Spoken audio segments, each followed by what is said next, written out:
Welcome to Home and Away, a Tottenham Hotspur podcast hosted by myself, Graham Spice, and Glenn Cowie, where we discuss all things Tottenham Hotspur with both the match attending and international supporters view.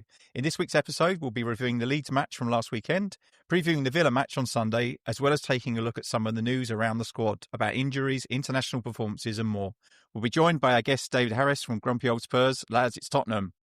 Let me be the one that you turn to, someone you can rely on, closer each day, home and away. Glenn, are you good? I'm good, mate. I'm doing good. I was just You saying sound very there, subdued. Yeah, back from Vietnam. Wonderful holiday. We're getting to my experience of the Leeds game in a little bit. But the 4-hour time swing, it doesn't sound much, but we just covered it offline. It messes with you. Getting up in the mornings, rather difficult. But there we are. I'm good. I will not grumble too much. But yes, I'm well. How are you, Graham? Are you well, mate? Yeah, good. Been missing. I hate the international break. I just don't have no interest in international football at the moment. And it was nice to see Jed Spence get a start last week, but apart from that, not that bothered. Just sitting there twiddling my thumbs. Thing on Instagram with Brennan Johnson in a dog collar and him holding it. Yeah, that. I don't know if you saw I don't that. think that's particularly helpfful, is it? Yeah, I was like, let's not ruin the squad unity. I wouldn't want to be in training. It might get a bit feisty.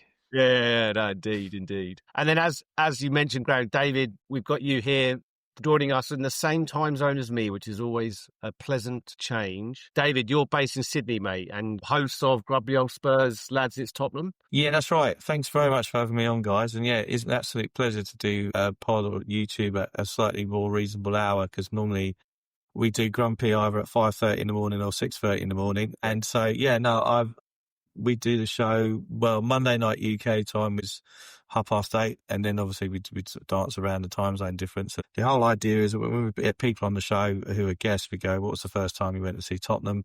And then the second question is, what was the first time that Tottenham made you grumpy? It could be anything. It could be absolutely anything. It doesn't have to be a game. It could have been, they sent you the wrong size shirt, merch, or whatever. And it's in the spirit of that. We are allowed to swear on this. Of course. Absolutely. Okay. Yeah, so it is I like, some people, Gibbo might call it a piss take. I'm trying to posh it up and say we're trying to do a bit of satire.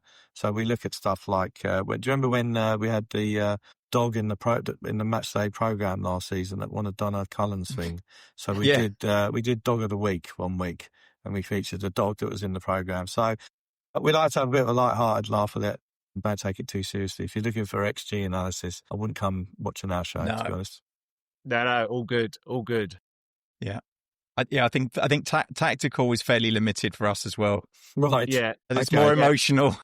Ours is more emotional. We're both sat on the emotional roller coaster going good. up. Yeah. Excellent. And in that spirit, why the hell do you support Spurs, David? I can tell by your accent, like me and Graham, obviously English, but is there a bit of a backstory to why Spurs? Family? Was it your dad, your mum, uncles? What drew you to Tottenham?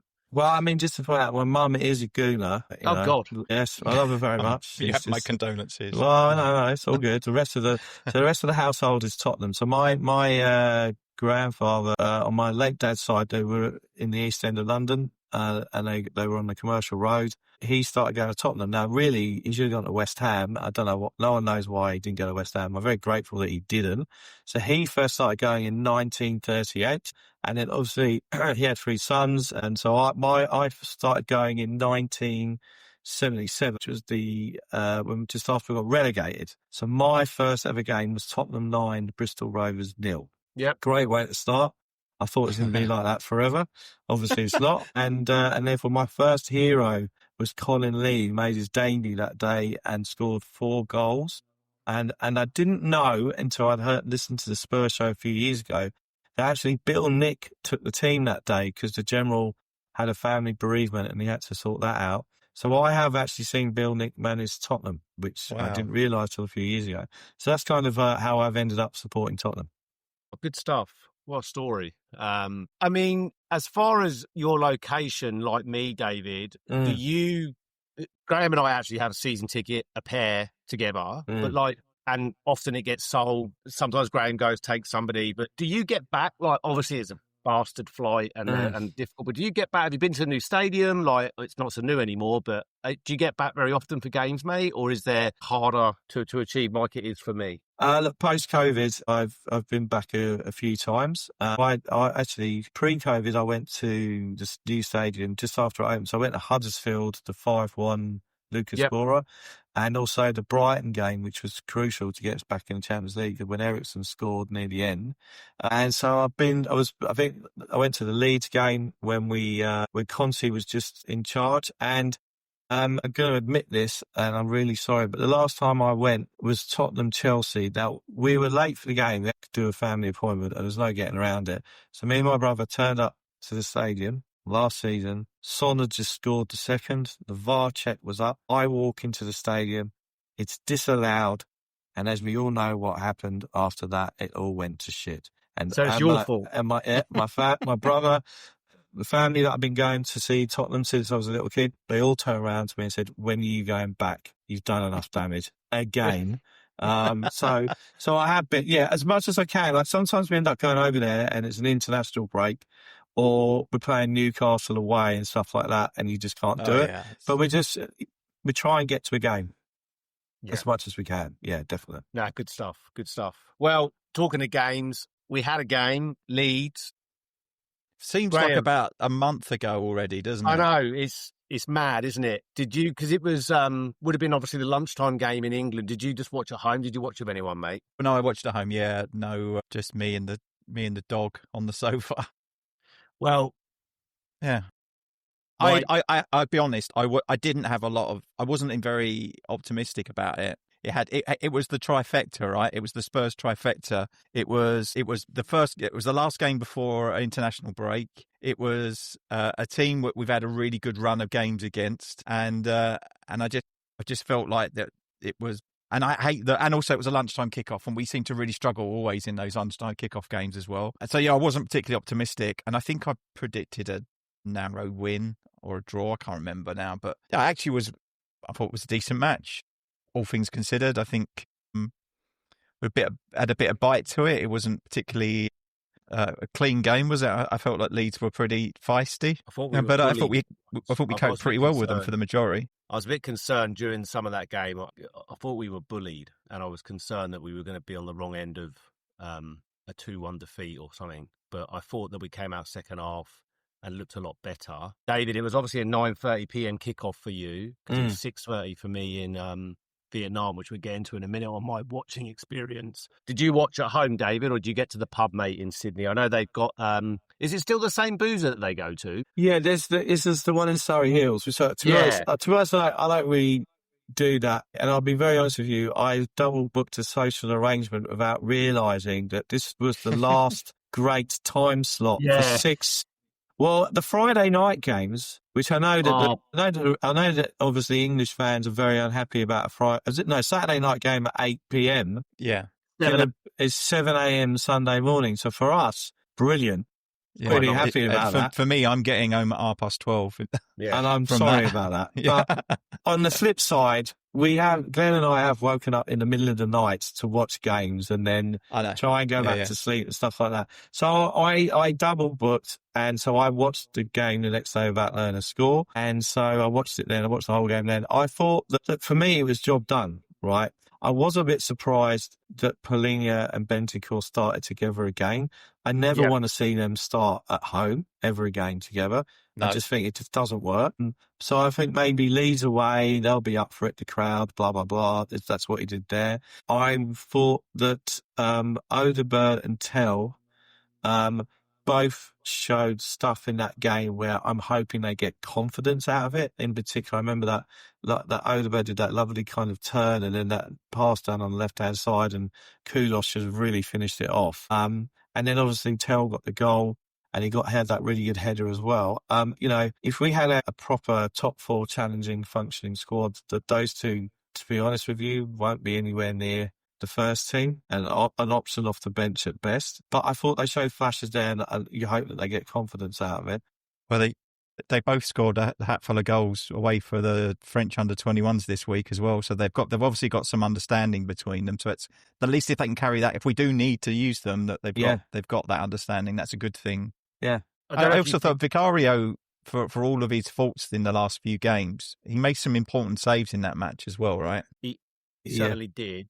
Well, I have a Vicario. If you could blend Vicario and Kinski, I think we've got a really good goalkeeper. Mm-hmm. Yeah. Vicario does my head in. Like it makes great saves like that, but then he do dumb shit like the fucking thing he did in the Europa League final when Van der Ven cleared it off the line. Just come out and catch the thing. Like, yeah. Then I also saw in the news this week, and I saw someone promoting that they said that we might be interested in a goalkeeper in January, which seems we need to stop buying potential goalkeepers and just buy a goalkeeper. It just feels a bit like if we don't rate Kinski as well, then we should probably move one of them on. We can't afford to have them all in the squad, can we? Well, I mean, look at Arteta. He upgraded Ramsdale, right? And I was really disappointed we didn't get Raya in. I'm really disappointed about that. Yeah. Now, for the first 3 or 4 months, when Raya was struggling when he started at Arsenal, and Vicario had his best spell, everyone was going to making me eat humble pie. Now, I think the thing with Vicario is this. I don't know if you remember that YouTube clip the summer he signed where everyone showed that triple save he made, right? But at least I think 2 out of 3 shots is palming it away back into the danger area. Yeah. The second 2 shouldn't have happened at all because it should have been in his hands by that stage. Yeah, so Connor Levy-onomics on our show, he calls it, was it tennis wrists or tennis ball wrists or something like that? But basically, Vicario, he's not very good on crosses. He doesn't dominate the area well. He's a good shot stopper, but to the extent where he doesn't palm it back into the path of somebody else. And he's very good at punching down. And what I mean by that is he's good at bollocking the younger players, but he goes nowhere near Romero or Ven to bollock them. So when all is said and done, I'd be very happy if we traded him in from upgrade.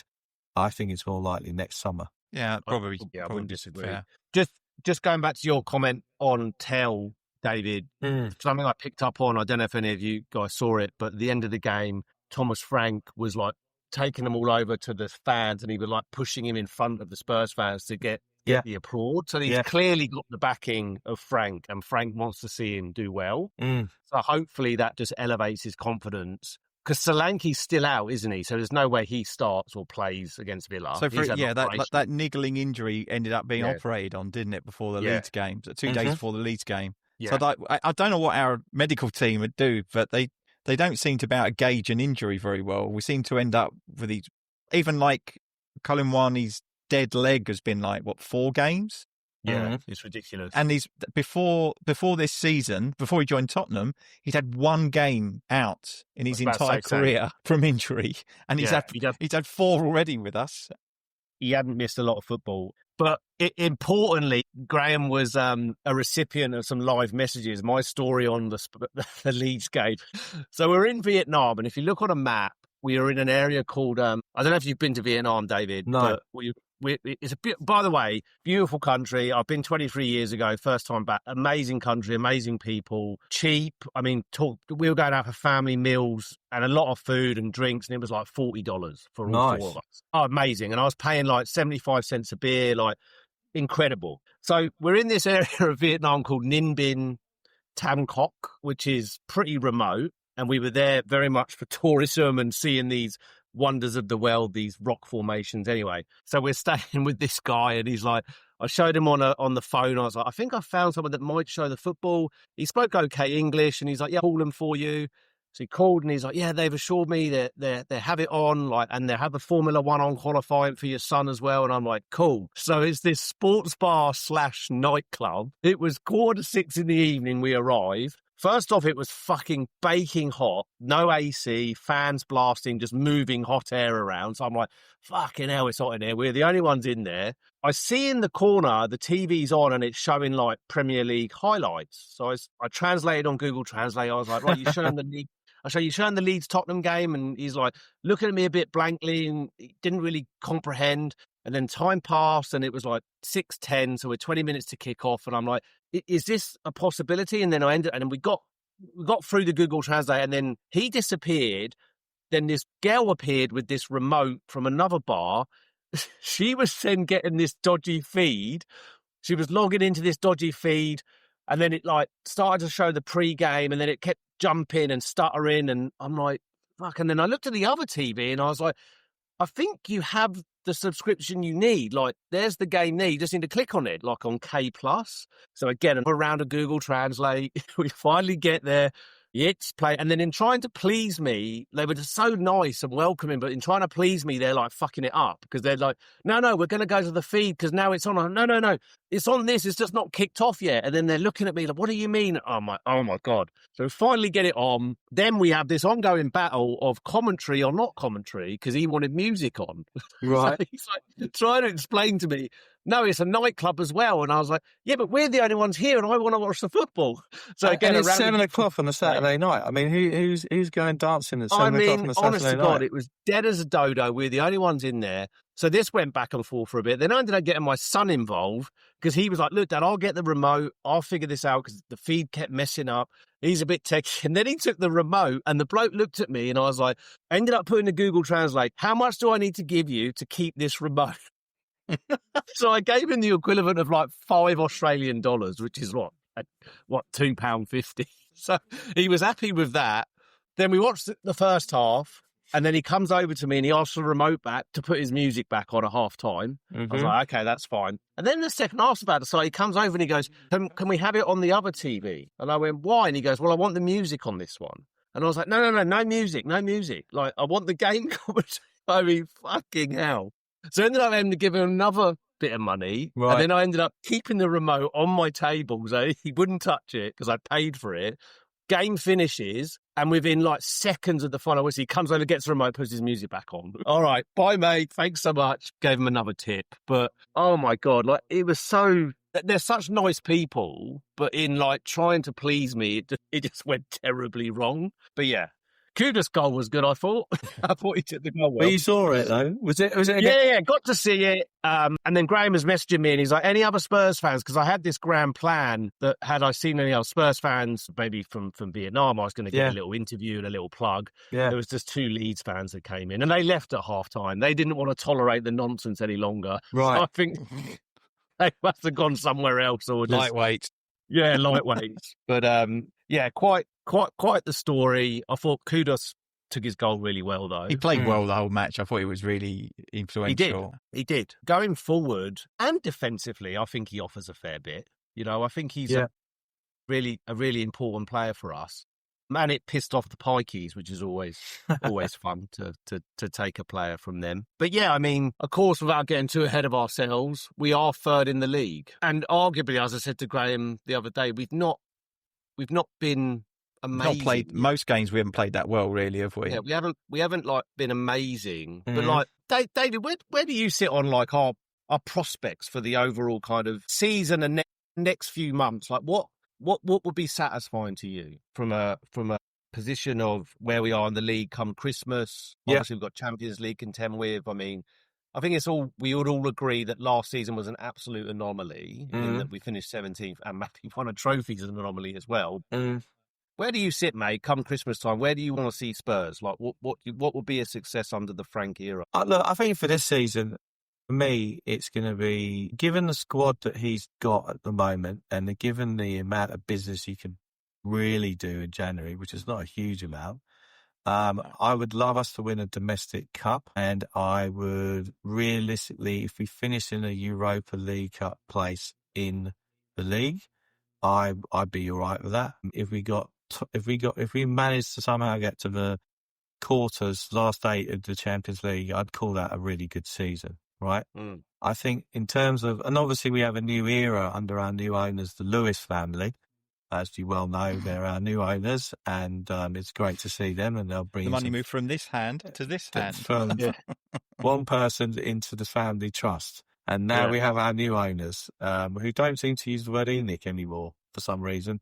But realistically, majority shareholders they're called now, aren't they? They are indeed the majority shareholders. So I think realistically, look, up top, Moani's got a dead leg and he's had it for 3 or 4 weeks, although some other people said that he was overweight, hadn't kept himself fit over the summer, was waiting for the Juventus move. I'm hoping... It's hard to get fit when you've got a dead leg, isn't it? It's very hard. Yes, exactly. So I think I'm very I was excited about him coming because he had a good second half of the season at Serie A with Juventus, and he's got some credentials there. I think he did well at Frankfurt, I think, when they won the Europa, right? Tick. Happy about that. Richarlison is just not good enough. I just think the front, where the concern is, I really like Xavi-Simon. I really want him to play at number 10. I really like Kudos as well. And obviously I love the fact that the West Ham are really upset about it. I don't know if you ever heard Karen Brady slanging him off on Talk Sport. That was brilliant as well. That was fantastic. Loved that. So I'm excited about those two. What I'm worried about is that we're going to overplay them, and there's going to be periods of time they'll be injured, tired, or out of form. And we haven't really. Solanke, look, I think the thing with Solanke, the irony of last season was, I don't know if you remember the Forest game at home, where Odegaard and Tell played, and they actually pinged a load of crosses into the box, which we hadn't had the whole season. And that's where Solanke would have really thrived. Yeah. But he's on the bench and Richarlison starts. Nice one, and. So I would like to see Solanke get some decent service, which he would get with Xavi-Simon and with Kudos as well. So realistically, I think that's it. I think the challenge is going to be we get some injuries to those key players who we've got as backup. We're really thin. Well, and just on a related note, you touched on the ownership, and it was briefly mentioned on the investment. Is it true, and maybe I'll be corrected here, I don't know if it is actual fact, is it fact that the money that's been raised by them has to be matched by Levy for him to remain the stakeholder? No, or his shares would be diluted. No. So does that... Basically, their percentage ownership has gone up with that investment. Right. Yeah. Okay. So on that money that they've raised, I mean, what was it, 100 million they've said? And they're suggesting it's going straight back in the team from what I've read. So does that just tell us all that in January we're going to sign someone? And who is that? Well, I mean, to quote Gibbo on the WhatsApp group that I'm on with him, he said, great, we can sign 3 shit players. Well, this is my concern. What we're going to do with that money? Yeah. Although I feel like at least in the last window, it looked like we had a bit more ambition about the quality of the signings that we were going for. We were going for people with experience rather than, I guess, where we bought a lot of prospects, right, and a lot of younger players with potentially a high ceiling. It hasn't really always worked out for us in the past. Mm-hmm. But like Xavi Simons and Kudos is a known entity as a Premier League player. Well, bang, they're straight in the team, aren't they? That's the difference. Exactly. And actually, you've seen the difference it makes having a player like that to come in and make an immediate impact in the games that they've played in. And I think we desperately still need a proper left winger, like in terms of. I think that's the glaring gap. I know we were trying to get Savinho, and that didn't work out. But someone in that position, I still think we need another striker. I think as well, right? Brennan Johnson on the left. I'd be quite happy for Richarlison to go back to Brazil or anywhere he likes with my blessing. Well, and then Brennan Johnson on the left isn't a thing. He just isn't a left winger. Some might argue he's not a right winger. I mean, some might argue he does nothing else but pop up at the back post and score goals. But yeah. But Richarlison's an interesting one, right? Because I don't know, like, to your point, David, he isn't good enough as a striker, and he's not going to get you the goals that you need for the money that we paid for him. But when he's operated on the left, particularly in that Europa League final, when he worked his socks off, and he does do a really good job for the team, like when he runs the channels, and he's a bastard to play against. Like, it's just an absolute nightmare. But to your point, if we can bin him off and get a proper upgrade, then you would do it. But yeah, so left wing, and then I suppose depending on the extent of Solanke's injury and how long he expects to be out, could we see another striker come in? You'd think Mawani's probably it as far as he's on loan, but I don't know whether we're seeing any more movement. However, I was just reading an interesting article on The Athletic. I'm going to send it to you, Graham, about the kid that we signed from, I think we signed him last February. There's a chance he could end up being Troy Parra 2.0, but Mason Melia. Oh, yeah, he's been playing. Is it Shamrock Rovers he plays for?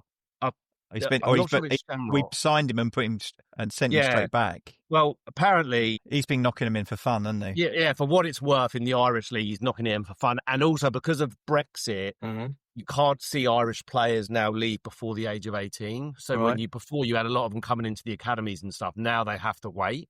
So then they're suggesting he's more ready. They're almost likening it to a Bergville in terms of he come in. But then it's like Lancashire and Scarlett and Velis we've got a lot of these players, and Yep.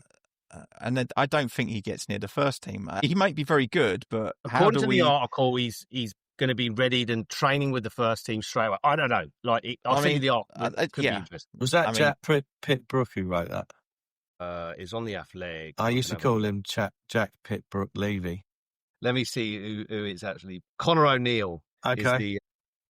Which one is making an assumption, although we don't make assumptions about people's backgrounds or anything like that he possibly may be Probably from, is Irish. Yeah. just potentially from the Emerald Isle. So he Yeah. might have a bias there. But I He's mean, probably- he would definitely qualify it for to play for Ireland. Just put it that way. like Tony That's a much bigger. like Tony Cascarino, for example. Or Andy Townsend. One, Yeah. Indeed. once drunk a Guinness on a plane flying over Ireland is close enough. Once Yeah. listen to a U2 album, you're in. Anyone who's got an iPhone, basically. Yeah, that's qualifies. right.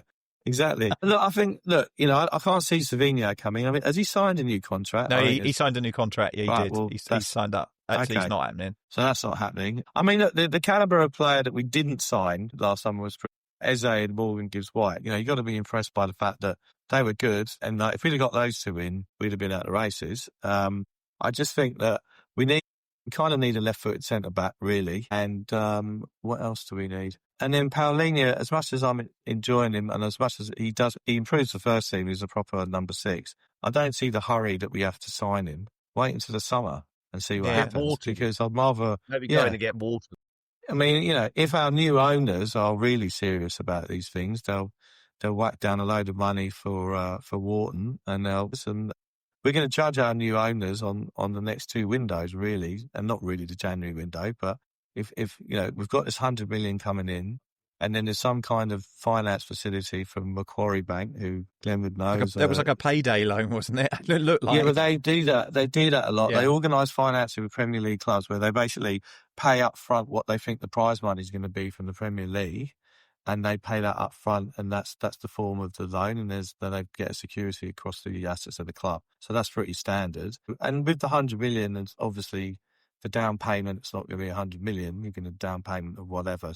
We'll see what happens. But, it's interesting because, as I said, the Lewis family have rebranded away from Enoch, and you've got Vinay in place. He's now hiring a load of people, some of whom were at the Arsenal. And whether or not, would you be happy if Paratici comes back in? Look, if you look at that Europa League starting 11, I can't remember the exact number, but it was quite a high number of players that started in that game came from Paratici, right? So, and he's responsible for, was it Bentancur, Kulusevski? Yeah. But okay, my thing about him Romero. is I think he's a really lazy sporting director in that he basically recycles the same players from different clubs. So like the players that he bought for Juventus, he then bought from Juventus. And so he's I don't think his network is that broad. I think he tends to deal in the same circles all the time. But then I don't think that what we've currently got is working either. I don't feel that we're particularly well. I just don't. I watch. I can't even remember his name. What's his name? The current director of football. Langer. Langer. There you go. He's so vanilla that I completely forgot him.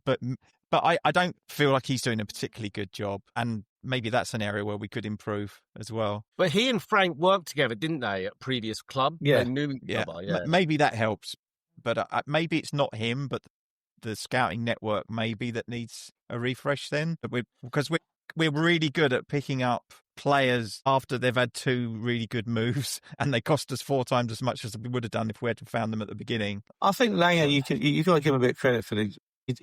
I think he was all over the Bergvall deal, and you can't say that Bergvall. No, absolutely, yeah. So I'm not. You got to give him credit for that. You throw enough shit at the wall, some of it's going to stick, right? Archie Gray, we kind of really moved for him after Brentford put in a bid for him, and he was going to Brentford, right? Yeah. But we've had a couple of. Who was the guy in Belgium? The guy who failed a medical at Brentford. I can't remember his name is now. But we got bullied by the Notts Forest owner. We got absolutely played by Palace for Eze, or got played by Eze, and it was a bit. I don't say those ones are on them, but I feel like we waited a long time for Gibbs White, and I think it took us a long time to recover from not getting him. I feel like it seemed to take a long time. So we clearly didn't have we didn't go full Paratici and have like 10 players lined up No, that's at right. the same time. I'd still suggest that Xavi Simons is a better player with a higher ceiling than both of those, though.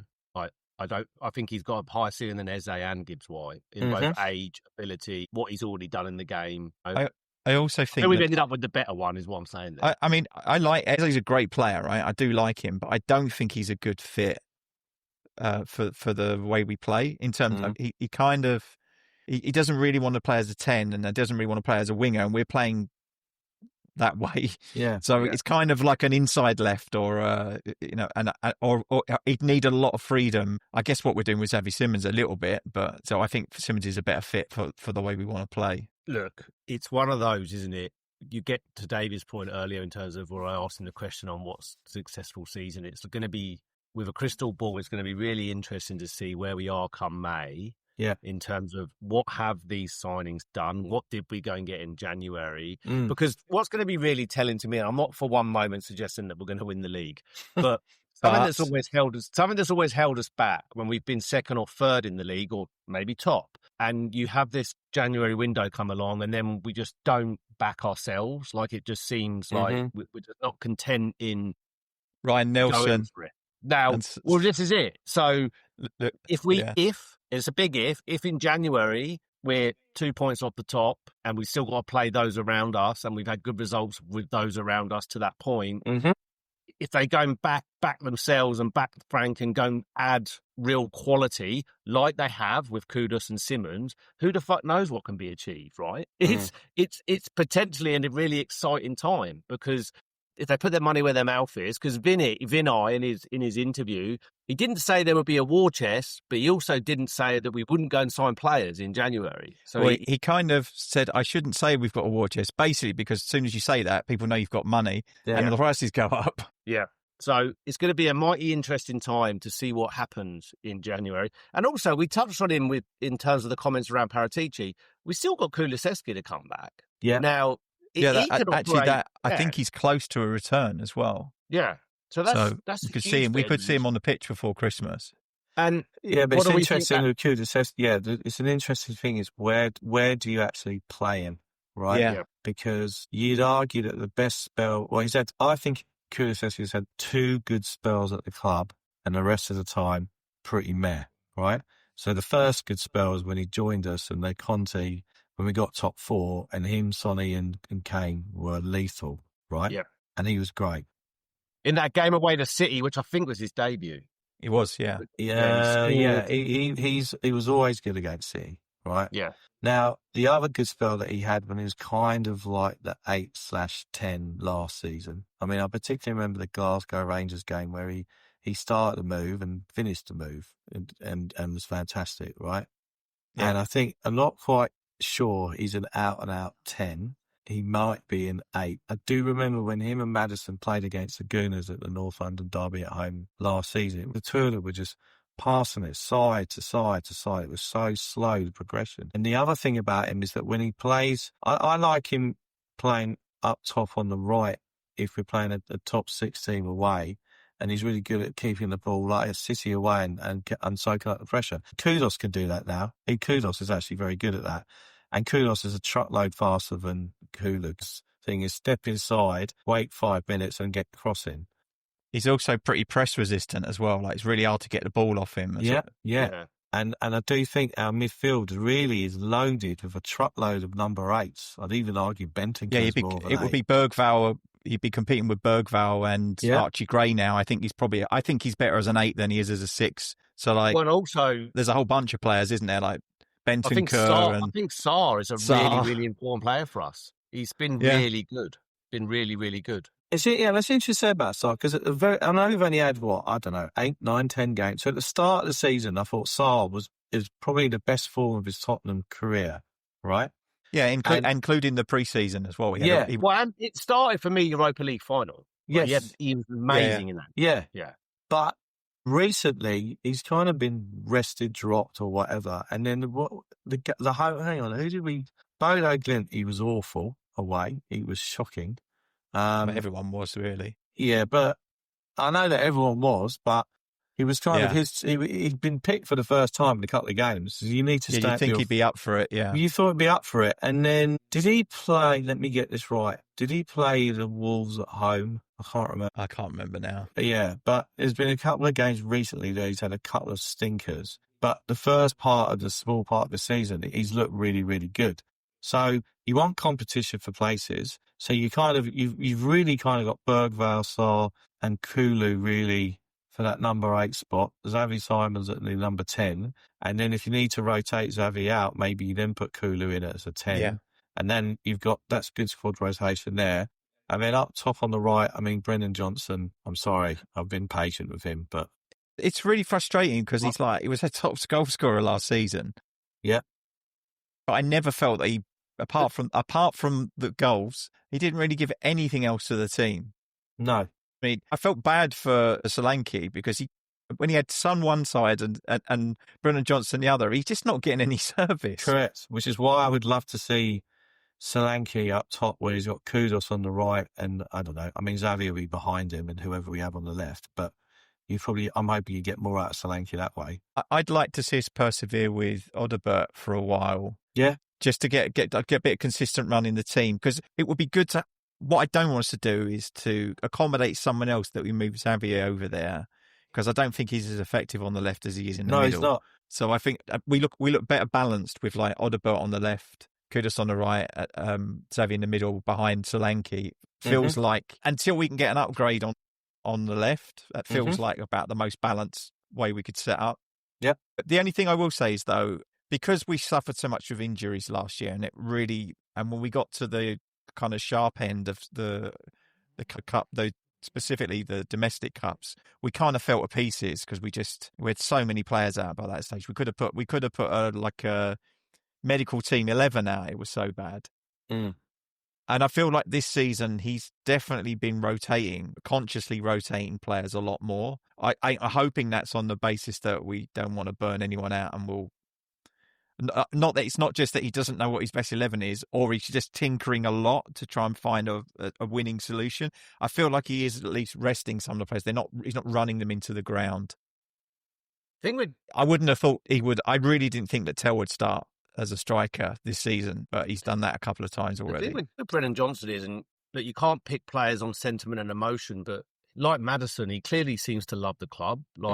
Going off of the interviews after we won the Europa League and just generally he seems to really be an important figurehead in the squad. But I just don't see enough from him. You constantly look at him in a game and he's frustrated, he's downbeat, his head down, but then it pop up on the back post after doing nothing and score. Yeah, it's like he's not going to be playing ahead of Kudus, right? No. On the right. No. And he doesn't do it on the left. So it's like, where does he fit? I think he fits probably on being sold. Sadly for him, I do. I see him gone next summer. Yeah, I think there's Gibbo and HG as well, very anti Johnson. HG won't even admit that Johnson scored the winner in Europa. He says it's a Luke Shaw own goal. He still insists on that. I was prepared to give him a chance because looking historically at your Darren Andertons and your Chris Waddles, they both had slow starts to their Tottenham career, and look what that blossomed into as well. Bale as well, yeah, exactly. I think the North London derby last year was my final straw with him because he just won't take on a man. He's playing right. Compare him to Kudus. Kudus is much more effective. The irony is I would like to see Kudus score more goals. I don't know what his goal scoring record was like at West Ham, but if you're playing that system with the 3 up top, you need at least 10 to 15 goals out of those playing on the wings, and then your main man getting 20 goals a season. So that's important. But Johnson, everyone says he's good coming off the bench, but we do seem to have quite a few players who are good at coming off the bench, so that's not quite the point, is it? So I agree that I think he should go next summer. I think, I don't know who I was speaking, I think it might have been Thomas, my son, so that when we look at the transfer window, we need to focus not just on raising the bar, we're not just raising the roof, but also the floor. So we really need to have better understudies for the players that are a starting 11 so that when we do rotate, we don't see this massive drop off.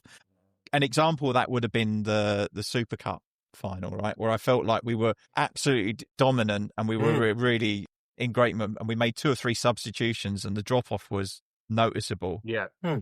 And And I think that probably led to the kind of the late comeback that they had. Hmm. So yeah, I feel like that's something that we need.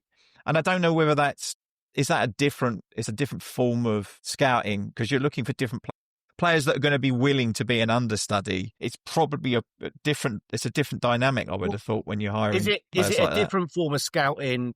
Probably, but also the one thing I get frustrated by is our academy. Who was the last notable that we've seen come through? Obviously, Kane is the standout, right? I can't name another one where you had glimpses with Harry Winks when he had that amazing game and ran the show against Real Madrid. Winks and Skip didn't Ollie Skip. They didn't last, did they? And they didn't raise the quality of the first team squad. And this is. But we keep hearing that we've got the best training facility, the best academy. Like, well, where is it? Where are the players then? Because you can have the best facilities in the world, but I'm seeing nothing. But if it's and the other thing is, sorry to cut across, if it's so good, why do we feel the need to go outside the club and buy these players for potential? Yeah. Because they're blocking the pathway, right? So Mikey Moore is the last season's Troy Parrott, right? And everyone's like, he's got to play. He's brilliant. He's amazing. And he's gone to Rangers. And I didn't realise until this week, but I think, what's his name? Gunnar Steinsson, who was with Paratici at Tottenham. And apparently was instrumental in Mikey Moore signing a contract with us when City were looking to nick him. You know, Mikey Moore's gone up there on loan. And I wasn't comfortable with that loan move. I'd stick players like that in the Championship. I mean, we have a running joke that whenever we want to send someone on loan, send them to QPR, stay in London, nice little ground. Everyone's got a soft spot for QPR. And just go there. I didn't know why he went to Glasgow Rangers. It just felt a very strange move. So I agree. I mean, who's Dane Scarlett? No. Why he hasn't already gone is beyond me, to be honest. Yeah. I mean, I've got nothing against the guy. I mean, he always tries. He tries, but he's never going to be a regular at Tottenham. Surely he's got to be looking for regular football somewhere. Yeah, he's another Darren Caskey. I mean, the names throughout the history of all these promising young players. So you might see a couple of good games. Jamie Clapham, Paul Mahorn. He was so rubbish. many. Steve Slade. Oh God, yeah, all of those. And I just think that, obviously for every gem that we uncover, like your Harry Kane's, obviously a generational club history talent, it doesn't feel like that we've got players ready to come through. So you talk about this Irish lad who've been tearing it up. We brought him over, we paid an amount of money for him, and hopefully he comes good. Lancashires at West Brom. I think the Korean kids at Portsmouth done well in the last couple of games. Yeah. But, when people do these loan watch things, it doesn't strike me that anyone's really putting up trees on their loans. Well, even the guy who was on loan at Notts County last season, who had a really good season for them, I think he's gone to Wickham, and he's hardly got a minute in the first team. So, he had one good season. Yeah. The choice of loan is so important. If they're not playing, then there's absolutely no point in being there at all. To David's point on Moore, he's not getting a ton of minutes. They've had a change in manager. Well, they will be having a change in manager because Russell Martin's been fired. Yeah. And it's a really strange one. As a young kid, it's a very isolating move to go all the way up there. Yeah. You're kicking your heels. You stay in London. You've got a language problem. Yeah, language barrier. Yeah. To our Scottish listeners, there will be subtitles provided. And what's Donnelly doing at Stoke? Because I'd been reading he wasn't even starting there, and he did really well at Orient. I know it's he's not. I don't think he's hardly played again. But then, to be honest, he hardly played up until Christmas for Orient. He really struggled to get into the team, but once he broke in, he absolutely lit the place up, and he was excellent.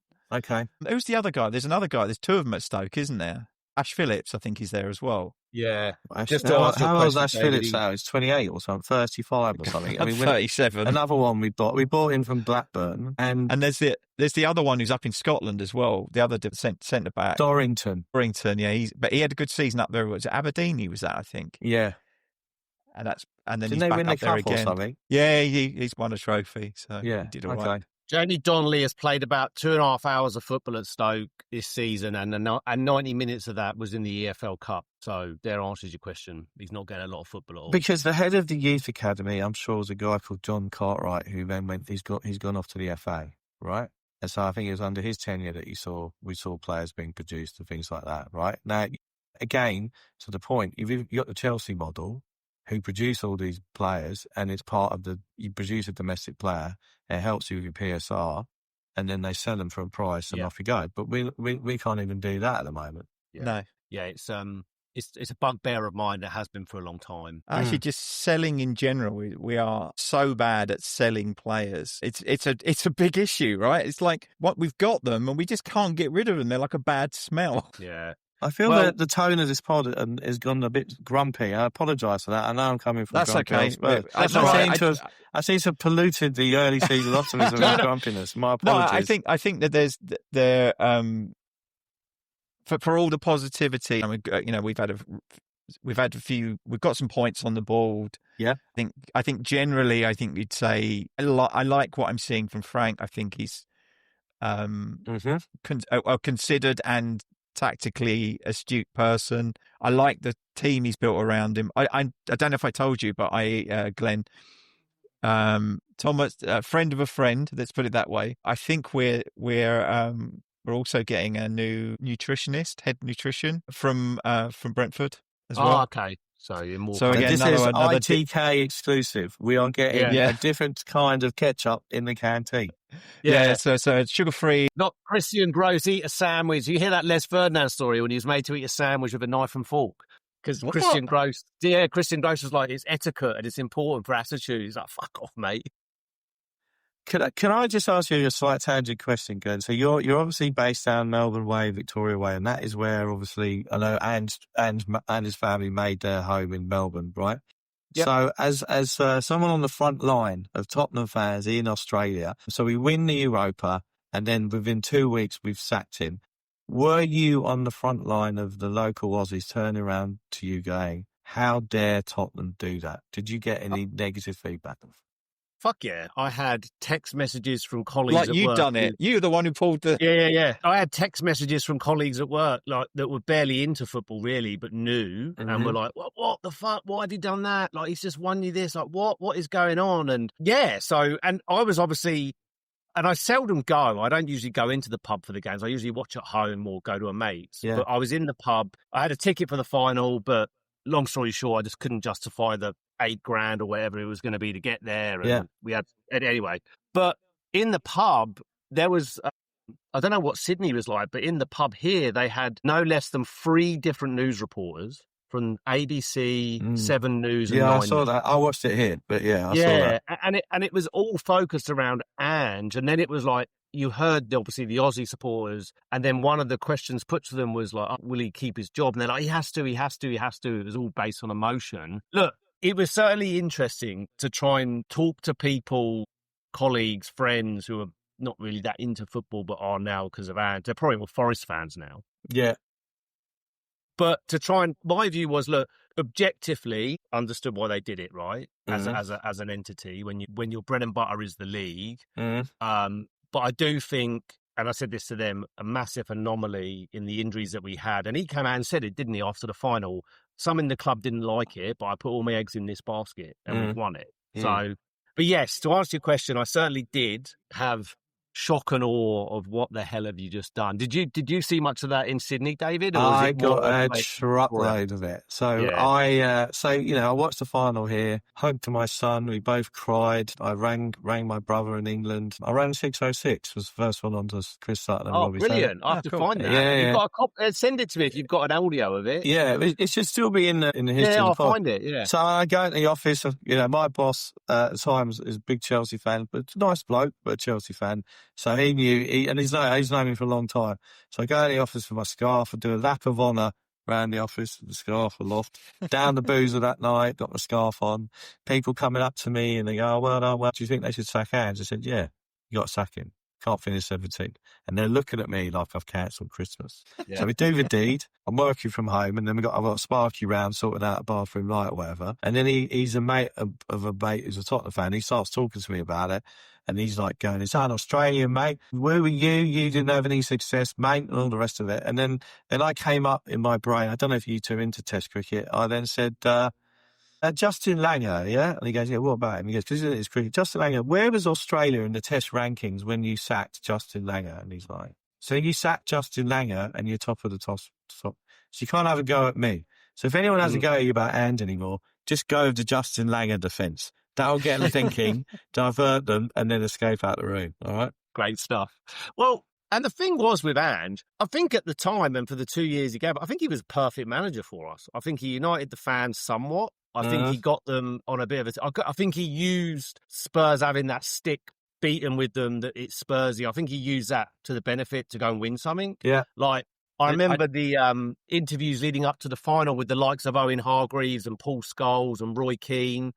And they were all banging the drum of, well, United will win because it's Tottenham. Lads, Tottenham. They gave us a plug. Yeah, absolutely. And it was like, Ange just used that as fire. He just said, look, that's what they're saying. Go and prove them wrong. What you have to say about him is, no matter what you think about, objectively, the league performances were not good enough. Even when we had players back, we still played poorly. And eventually, I think that it was the right decision. But there isn't anyone in world football, maybe Mourinho's the exception, who has more confidence in themselves than Ange Postecoglou. He's a really, it rubs off on people as well. And I think that with the squad, what carried them, I think, a little bit through those, because the last couple of, certainly the group games were awful. Most of the Europa League group games were really poor. I mean, I went to all the home ones, and even the away ones, we kind of lucked through a couple of them, and then we lost again. Was it Galatasaray we lost away to? Yeah. So like we had that, and so we had some really poor performances, and then but we managed to get through, and then those last 2 or 3 games, he completely changed the way he played, which frustrated the shit out of me, because why didn't he do that in the league? If we clearly don't have the players to play the system, why didn't he do what he did in Europe and adjust? So like, he's his own worst enemy. Refusal to play according to the squad he had available to him really led to his downfall, in my opinion. Yeah, I think with Ange, there was a lot of snobbery in the fan base when we appointed him, right? A lot who's he, blah, blah, blah. But let's not forget at the time that Nagelsmann had turned us down. Tuchel was signed up for Bayern, I mean. And we didn't, we've been and then, obviously we decided not to get that Slot guy. I don't know whatever happened to him. And so we ended up with Ange. And the club was toxic. We'd gone through Conte, Stellini, Mason. And so what I enjoy the fact is that, the country that I've made my home as the first ever Aussie coach in the Premier League is in the club that I love. And I love that, right? And having lived here for many, many years, and Glenn, I'm sure you find this as well, is that sport is so ingrained in the culture down here. The long running joke is that, the first 2 items on the news is Aussies won gold and silver at the Olympics. And by the way, World War III's broken out. And that's just the way it is here. And I knew that what he would be bringing into the club is that he would unite the club, because it was pretty divided. And he did that, and he showed the Aussie way of doing that. And I really enjoyed that. I really like the way he stood up for the club. Like, you remember when Wenger said, I don't think the team should qualify, and he didn't take any shit from Wenger. He didn't Dan Kilpatrick and the clown thing, which was a disgrace. And he stood up for the club, and he made the point that, well, I'm the only one here who's standing up for the club. No one else is. And I felt really bad for him like that, around that, because I did feel like he became the sole spokesman for the entire organisation. No one else will go out to bat for us, and so I felt bad for him, because I thought, and a couple of times I think he just got rubbed up the wrong way, and he did react to it. Probably. Well, he's a grumpy Australian, and I've got. Exactly. I've got an Aussie passport. I've been grumpy since I've been in England. I'm grumpy out here, so I've got a lot of time for that. But he did do missteps with the fans. I mean, that signalling to the Chelsea away end, and he made himself look like a complete idiot. I think he could have rotated Spence earlier than he did, and he made a lot of mistakes, right? And so the decision to get rid of him was correct. But, let's not forget the hand he was played. Levy went on about, we've got it on all fronts. By the way, I'm going to give you Odeberg, Timo Werner again, Bergvall, Solanke and Gray, and you've got to play 4 competitions. It was inevitable what's going to happen. And at the same time, 11 players left the club that summer. Yeah. So we brought 5 in, and 11 went out the door at the same time. That's right. So, yeah. Sorry, I went off on a tangent. My apologies. No, we like tangents. No. He's from, Paran is the area. It's not that far. Like, I hope one day I'm kicking around Melbourne and I see the bloke, because he strikes me as the type of guy that would have time for you. And if I did have to see him, I'd shake his hand, I'd give him a hug, and I'd say thank you. Same. I would. Same. I agree. Yeah. Yeah. I mean, Yeah. if not only, I mean, like you, David, I went to the stadium to watch it on the screens at the stadium because I couldn't couldn't get tickets for Bilbao, so I went with my son and was lots of tears, lots of hugging, Yeah.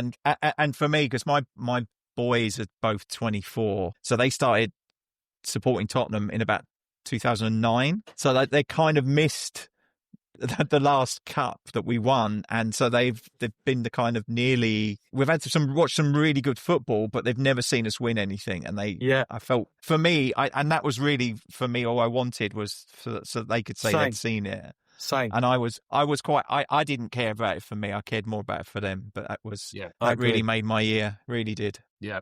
No, good stuff. Speaking of winning things, are we going to beat Villa? We've got an international game still for a few of our players, but they've not in great form. They haven't travelled well this season, but they did win right before the international break. Mm-hmm.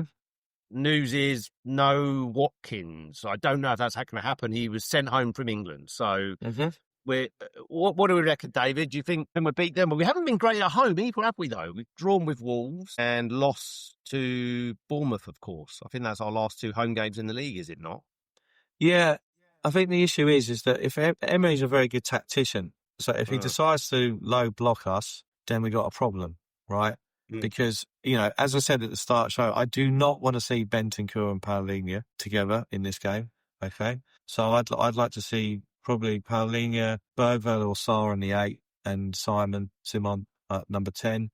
Then up top, I don't know if Solanke's going to be fit to start. I really doubt it. I don't think so. Moani played in a behind closed doors game. I can't see him being fit to start either. So you are going to be left with Richarlison or Tell up top.